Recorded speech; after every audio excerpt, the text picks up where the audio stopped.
Topic natin ngayon po tungkol sa bawang. Maganda ba ang garlic, bawang sa inyo? Alam ko marami gumagawa niyan, di ba? Para sa high blood daw, para sa cholesterol. Tingnan natin yung pag-aaral, ha. Meron pa ako nakita na garlic water, hinahalo. Garlic, tubig, lemon, honey. Ang daming lutong may garlic, ha. Tingnan natin. So, ano ang health benefits ng garlic?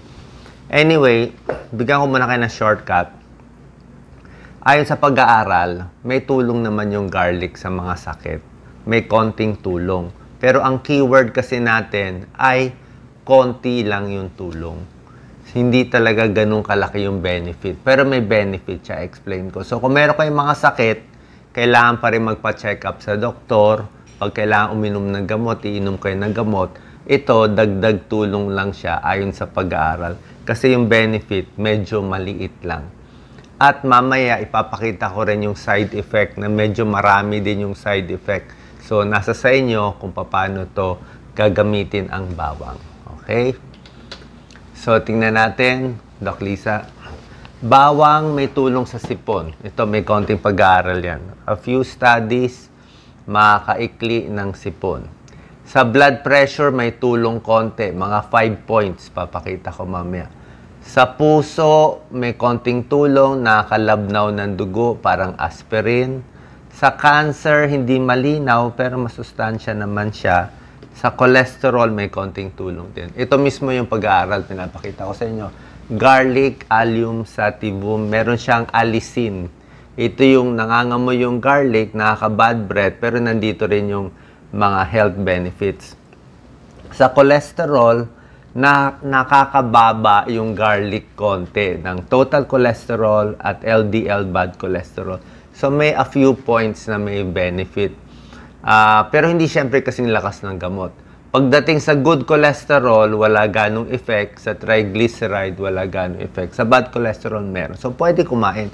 Kung kakain na rin kayo, lagyan nyo ng maraming bawang, okay din naman yun.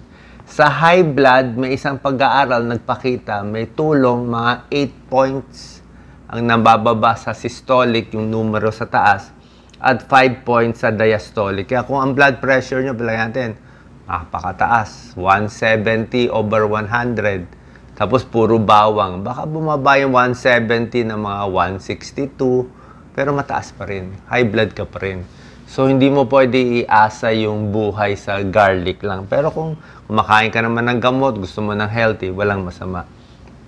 Sa diabetes, may konting tulong din. Ayan, small amount of benefit sa pre-meal blood sugar. So, nakakababa siya konti.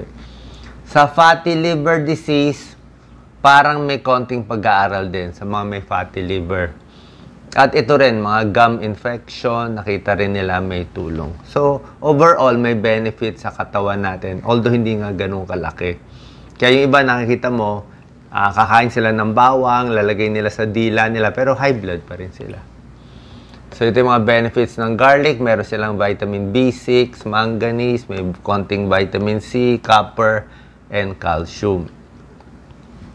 So, in summary, dito, healthy naman siya, pwede sa sipon, pwede sa blood pressure, nakakalabnaw ng dugo konti para siyang aspirin. Sa utak, possible may benefit. Dati nga, nung lumang panahon, ang binibigay nga ang garlic sa Egypt, pampalakas ng mga atleta nila. Okay? Yung iba, kinakain yung garlic na hilaw, iba luto, iba may capsule na garlic. Iba yung garlic nilalagay sa alipunga o may bacterial infection. May konting benefit din. Pero syempre, kung gusto mo sigurado, ay may antifungal cream tayo. May antibacterial cream. Ngayon, ano po mas maganda? Hilaw o luto? Ipapakita natin, ha. Pag luto yung garlic, ako mas gusto ko syempre luto, di ba? Mas swabe na yung lasa niya, yung texture, mas malambot, masarap na kainin, milder na. Parang creamier pa nga siya. Pag hilaw naman yung garlic, ang tapang. Pero mas maraming benefit. Siyempre, di ba, nandyan yung allicin Mas maraming benefit. Pag sinunog mo, wala nang benefit. Kaya huwag na natin sunugin yung garlic. So, pag gusto mo raw garlic, Pag raw garlic gusto mo, pwede nilalagay sa sarsa, o sa suka, di ba, may bawang, o sa salad, o sa garlic water, inumin, hinahalo, alam, matapang. O yan, misa sa salad, sa chips, nilalagay nila. Pero mas raw, mas meron siyang chemical na alisin, kaya lang, mas matindi rin yung side effect pag raw. O ngayon, nakita nyo na yung benepisyo, di ba? Okay sa puso, pampalabnaw ng dugo, may tulong sa high blood konti, sa cholesterol, may konting tulong. Pero sabi ko nga, bilang cardiologist, check up pa rin kayo sa doktor nyo. Kaya lang, meron ding serious side effect ang garlic. Kaya meron tayong pag-iingat. Ito mga side effect niya, 7. Number 1, bad breath, body odor. Ay kung kaya nyo naman tiisin yung bad breath, body odor, sige, di okay na yan. Meron nag-allergy sa garlic. Yung allergy parang nagtatae sila, nagtatae, yung iba hinihingal, nasusuka, may ganun. Tsaka minsan sa tapang ng garlic, nagsusugat. Nasusugat kasi ang tapang niya eh. Diba parang may burning sensation, minsan nasusugat ang bibig at lalamunan. At isa pa, kung may GERD ka, di ba? Raw garlic, walang laman ng tiyan, pwede kang magsuka, ma-ulcer, mag-GERD, mag-heartburn ka. May danger nga magdugo. Magdugo. Bakit magdudugo?